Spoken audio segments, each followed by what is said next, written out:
Hey everybody, we're going to go ahead and do a quick walkthrough of assignment 022. I wanted to make sure that you had the correct steps in the procedure that you need to show on your paper to solve each one of these equations.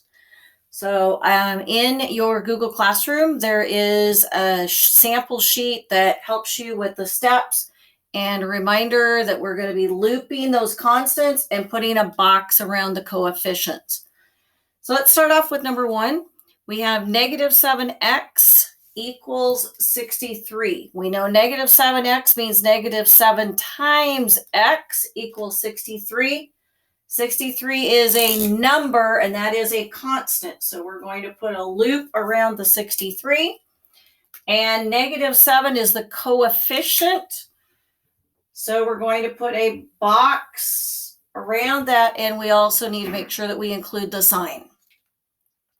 So what our process is when we are trying to solve for a variable is we need to isolate the variable, which means we need to get it by its little lonesome or by itself. And the way that we do that is we undo whatever the operation is in the problem. So in this case, we have negative 7 times x. So the opposite of multiplication is division. So we are going to divide this side by negative 7. And we are solving equations. Whatever we do to one side, we have to do to the other. It's kind of like a teeter-totter, so we need to make sure we keep those balanced. So if I divide this side by negative 7, I'm also going to divide this side by negative 7 as well. What that allows us to do is to cancel out those two numbers, because anytime that we have a numerator and a denominator that are the same, we know they're equal to one whole. So then that gives us x all by itself on the left side of the equation. And then on the right side of the equation, we have 63 divided by negative 7. So my answer up here is a positive number from my equation. So I have a positive number divided by a negative number. The signs are different. So that tells me that my answer down here has to be negative. So 63 divided by negative 7 is negative 9. And when we are finished with the problem, we always loop the answer. So I can check my work by taking this number and substituting it in for the variable. So let's check. Is negative 7 times negative 9 positive 63? Well, the signs are the same. So I will have a positive 63. All right, let's take a look at the next one. Number 2, x plus 8 equals negative 15. First thing I'm going to do is I'm going to look for those constants. Remember, constants are just the number, and I'm also including the sign. So there's one, and there's one. Then I'm going to put a box around the coefficient. Remember, the coefficient is the number that is multiplied by or divided by that variable. There's an imaginary number 1 right here.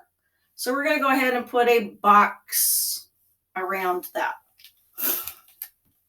All right, then I need to undo. So I have 1 times x. There's nothing I need to do there. If I divide by 1, I'm still going to get the same answer.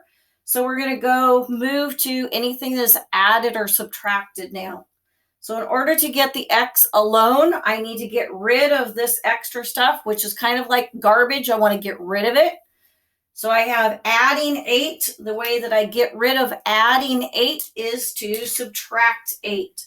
So I'm going to subtract 8 on this side of my equation, and then I also need to subtract 8 on the other side of the equation. Whatever I do on one side, I need to do to the other side to keep it balanced. So 8, subtract 8, those will give me 0. So I'm just left with x here. So those will cross out. Negative 15, take away 8 more. That is like digging down 15 feet. I go down 8 more feet. How deep is that hole?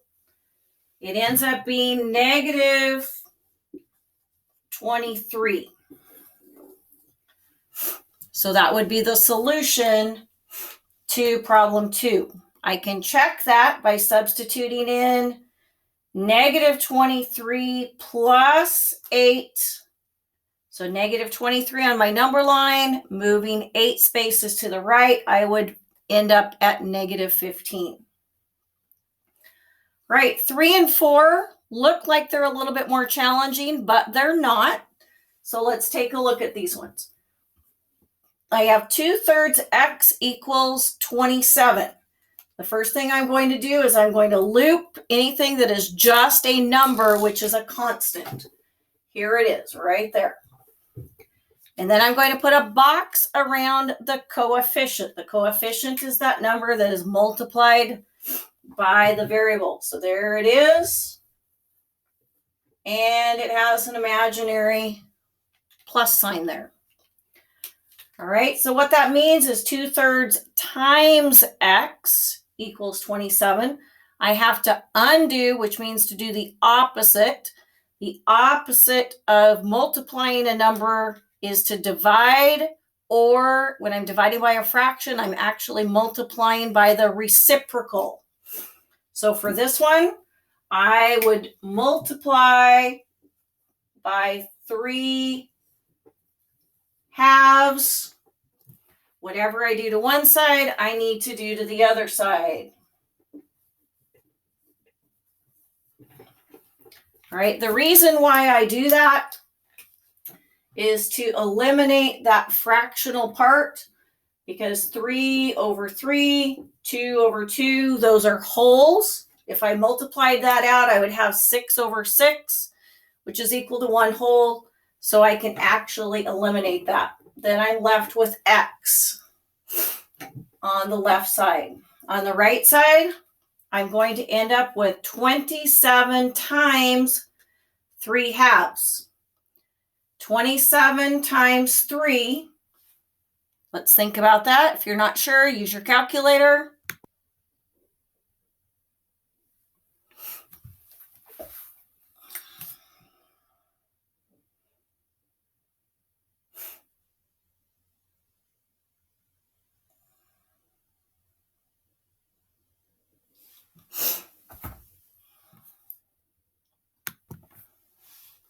All right, let's take a look.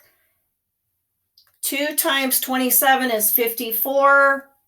One more 27 would give us a total of 81 halves. All right, when we're working with fractions, we can go ahead and leave things in an improper fraction form, or we could go ahead and simplify. However, in this particular case, we would want to go ahead and leave it in that format. Again, we can also substitute 81 halves into where the x is. And if I multiply that out, I will come up with an answer of positive 27. All right, taking a look at 4. Again, loop, always, constants. There it is. I only have one of them, and I'm going to put a box around the coefficient. In this case, the coefficient happens to be down here in the basement or in the denominator. So the box would go around the 9. All right, so if I read this, this means x divided by 9. The way that I undo division is to multiply. So I'm now going to divide this by 9. However, I get rid of it or cancel it out by multiplying both sides by 9. 9 over 9 is 1 whole. That's why I can cancel that out. I'm left with 1x there. And I have negative 5 times positive 9. The signs are different. So I'm going to end up with a negative 45. All right. Okay, and then I can substitute in the negative 45 For the x, negative 45 divided by positive 9, those signs are different, equals negative 5. So that is how I do a check of my work. All right, let's see how we do on the next two. All right, let's take a look at 5 and 6, and then we'll take a little break, and then we'll go into the word problems. So x plus 2.6 or 2 6/10 equals 1.7 or 1 7/10. So we're going to follow the exact same procedure, even though here we have decimals. All right, so there's a decimal point there, a decimal point there. So if I'm going to loop the constants, remember constants are just numbers, and it needs to include the sign. So there's one of them, and there's another one right there. Then I'm going to box the coefficients. In this case, there's a 1 in front of that x, so that actually would be our coefficient that we would box, all right? Because dividing by 1 still leaves us with the same response. We're not going to have to waste our time and do a division here, but we do need to undo and get that x all by itself. The way that I do that is I do the opposite of the operation that's here. I have adding 2.6, so I'm going to undo that by subtracting. So negative 2.6. Remember, whatever I do to one side, I have to do to the other side. So subtract 2.6 from that side. Those will make a 0 pair. So I'm left with just x on the left side. And then I have 1.7 take away 2.6. Use your calculator. Let's see what we get.